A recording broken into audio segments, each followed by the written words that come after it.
I thought my husband was keeping a dark secret. We've been married for 3 years, and I thought I knew every single thing about this man. But lately, things have been weird. Every night, at exactly 8:30 p.m.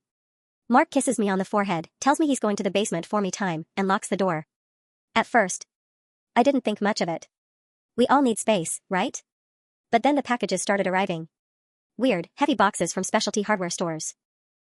I'd ask him what he's working on, and he'd just get this goofy, nervous grin and say, "Oh, just tinkering with some old electronics." Except Mark doesn't know a circuit board from a cutting board. I started spiraling. Is he talking to someone else?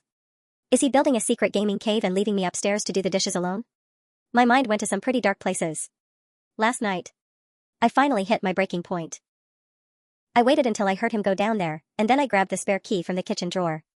I crept down the stairs, my heart pounding in my throat, and I threw that door open like I was in a police raid. I was ready for a fight, but what I saw made me freeze. The room was covered in sawdust. Mark was standing there in goggles, holding a chisel. He wasn't gaming. He wasn't talking to anyone. He was surrounded by blueprints and half-finished pieces of cedar. He jumped about a foot in the air when he saw me. Wait. It's not done yet. I looked closer. He wasn't just tinkering. He was building a custom, hand-carved jewelry armoire. I'd mentioned, 6 months ago, that I hated how my necklaces were always tangled in a drawer. This man, who has never even used a drill without watching a 20-minute tutorial, has been spending every single night for a month, teaching himself woodworking from scratch.